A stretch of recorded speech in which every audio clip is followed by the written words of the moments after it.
r/rules horror. Posted by u/horrible26. The Wonderland Ritual. Have you ever wanted to experience chaos in its purest form? To know firsthand what a truly lawless world with no rules is like?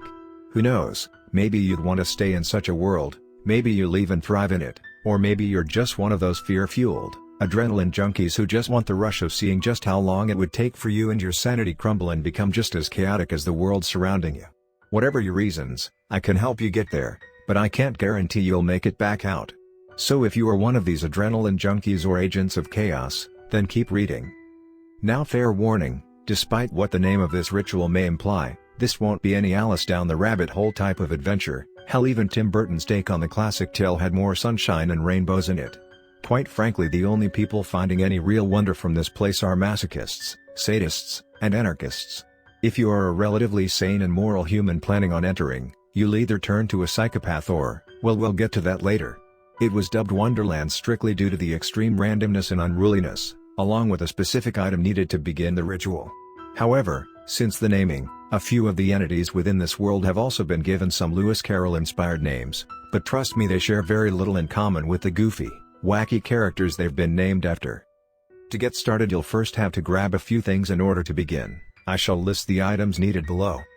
1. A decent-sized blade. This is technically not needed, but it is very strongly recommended you bring some sort of protection. The weapon doesn't really matter, but light one-handed weapons like a kitchen knife or maybe hand axe. Don't worry about having to be Rambo or anything. The hostile creatures in there for the most part are glass cannons. Yeah, they will fuck your shit up like the morning after tequila and midnight Taco Bell, but you land a good cut or stab anywhere on them and they'll drop like, well, a night after tequila and midnight Taco Bell. 2. A broken pocket watch. It's been learned that this could work with a portable clock, as long as it is both mechanical and busted. However, pocket watches seem to be the most effective. 3. 4 candles, 2 different colors between them. The colors of the candles don't really matter as long as the colors are equal. For example, 2 white candles, 2 blue. Unlike the pocket watch, using 2 specific colors doesn't seem to boost chances of the ritual working.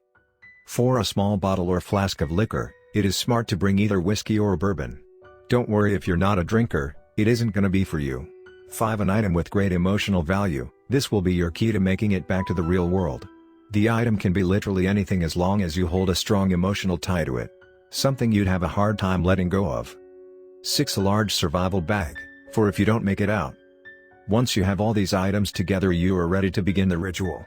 Now this will have to be done during the day, however you will have to go to sleep in order for you to enter, so for people who sleep soundly at night, it'd probably help to try and pull an all-nighter, at least until the sun has risen completely. Before taking your little nap, set the 4 candles around you, at least 3 feet away from where you'll be laying, and since these are flames just laying around, might do you some good to fireproof the place. Bring whatever items you are taking with you into the circle, then lay down with the watch in your hands. You don't have to sleep in some sort of super specific position, just make sure you're able to keep it in your hands until you fall asleep.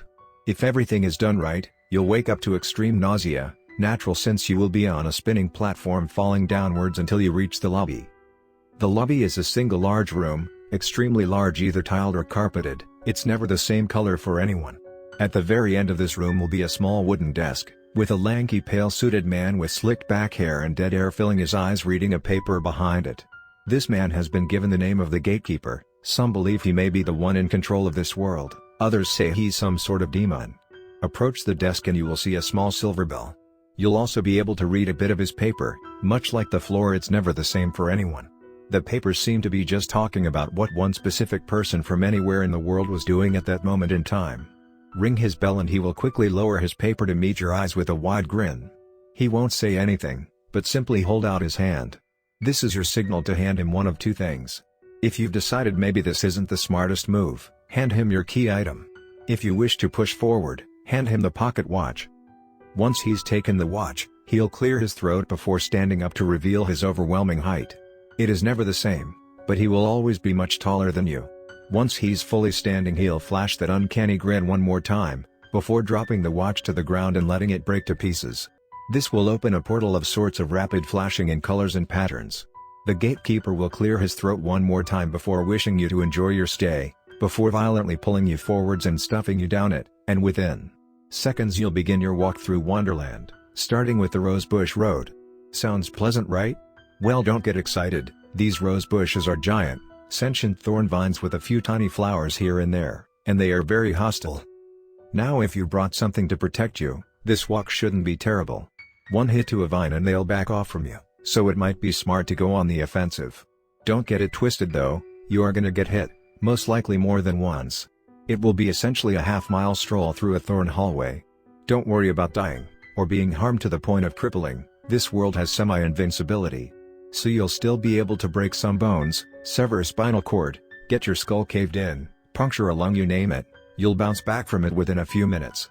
Don't get mistaken though, you will still very much feel the pain, and it won't get any easier to handle. After your little walk of pain you will reach a large yellow brick road-esque path leading to your city. It's given this name due to the fact that the city is made up of every place you have even the briefest memory of, its citizens, all faces you've seen before if even for a moment, all merging together aggressively. Many also call this section the glitch in the matrix given how buildings and people will spaz around, lag, and even begin no-clipping into each other. The sky will flash like rainbow TV static, some believe this to be the gatekeeper overseeing it all. This city is made to absolutely fuck with your head, especially in terms of the people you come across, whose faces and limbs will be constantly contorting and meshing together with another passerby, only speaking to you in robotic binary text, occasionally crashing, not to mention the fact they all act as poorly programmed NPCs. The goal here is to find your house/apartment/wherever you call home. It will be noticeable due to the fact it will be completely intact and stable. If you're a bit of a hermit, well then it probably won't be such a bad time. However, if you're a bit of a social butterfly who loves adventure, well you're probably fucked. By far the worst part of your time here is the fact you are affected by this glitch, and you'll occasionally deform and spaz out uncontrollably, and it will hurt very very much.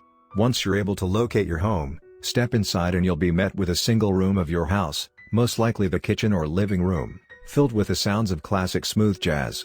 It's here you will meet the Mad Hatter. Now to be honest, the nickname makes very little sense other than the fact they both wear rather flashy top hats. This Mad Hatter is a well-mannered, civil African American in a long tan dress coat, reading a book, often either the works of Clive Barker or Mark Twain. He'll often speak through quotes from philosophers such as Socrates and Sun Tzu. Don't worry about needing to memorize them, or read into them to solve some kind of riddle, he just enjoys thinking about such things. You'll feel an overwhelming sense of comfort from this man. This is mostly chalked up to the extreme lack of normalcy up to this point. You won't recognize him, but he'll feel like an old family friend you've known your whole life. He will look up from his book and give you a large smile, pointing out that you must have been through quite the ordeal and asking if you'd like to rest for a moment. He will then snap his fingers to manifest a soft leather recliner. Next to it will be a small table with a deck of cards, and 2 extravagantly cut glasses.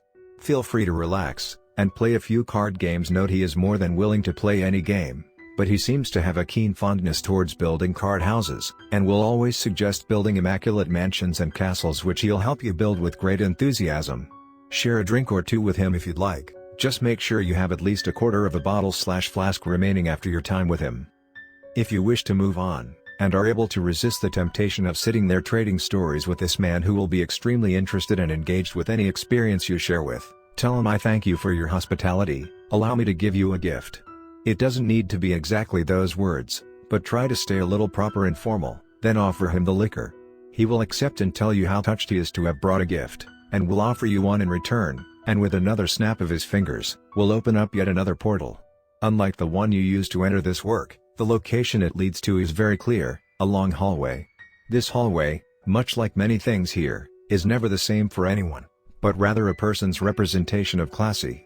At the end of this hallway will be a large checkered pattern door, which leads to either the least, or most painful section of the world, the mad chessboard. Once stepping through you will be sent to an endless black void, with a large black and red chessboard. The pieces will be giant, twisted humanoids, save for the rooks.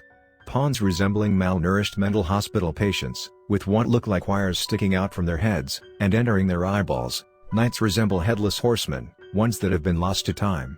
Rooks resemble living flesh-like towers that travel by clawing around with large humanoid arms. The bishop resembles a large mummified man, dressed as a pope-like figure wielding a large staff and book. There is no king, only the Red Queen, a large, monstrous woman bandaged head to toe, waiting for someone to challenge her, you. In order to beat her you must kill her. You must step onto the other end of her side, specifically in the spot of a pawn. Remember where you are though, this won't be regular chess, rather a team deathmatch, in which the pieces will begin to attempt and slaughter each other, including you. The queen won't move until you get close however, and you must reach her to land a blow. Remember though, there are no rules here, so what's the best way to win against someone? Well, not to play the game of course. That's as far as I'll go with that little hint. After all, I don't want to make it too easy for you now, do I? Once you get in range, the queen will begin to attack by wildly thrashing about, slamming her hands and head towards you with great speed. Unlike the other entities you've encountered here, she will take more than one hit. Granted, not many more, just don't expect a simple one and done fight. Once she falls, her body will quickly crumble and melt away to reveal a trapdoor on the ground, which will lead to your final destination, the cat's room. The cat is what many believe to be the god of chaos within this realm. While he can take any form he pleases, it seems after learning of the title this ritual has been given, he frequently decides to take on an appearance similar to that of the Cheshire Cat from the original story. This room, as you may expect, will be absolute madness and chaos. The sky will flash through multiple different locations, colors and patterns like a green screen. Large creatures and structures with unnatural features will randomly appear, and there will look to be no floor, as if walking on empty air. If you're able to make it through all this and reach the other end of the room, you will reach the cat, most likely laying down in midair, and most definitely chuckling like a madman on laughing gas. He will thank you for taking a tour through his little home, and will offer you two things: A. Be sent back to where you started, or B. Become one of his agents of chaos. It's not exactly known what these agents of chaos do because, well, none of them come back. Choose A and he will open his mouth widely, and his tongue will roll out like a cartoon. Place your key item onto his tongue and it will roll back up, where he will swallow it, and then he will swallow you. You will awake at your starting point shortly after with all 4 candles completely gone, and your key item in your hands where the watch once was. If you're wondering what your reward is for going through all of that, sorry to break it to you, but there is none. Just a long trip through chaos. So if any of you are a true anarchist, or think you can handle something so crazy, then why not give it in hand? Just keep in mind you'll be doing nothing more than walk through madness, but hey, maybe that's your thing, or maybe have a hidden craving for it.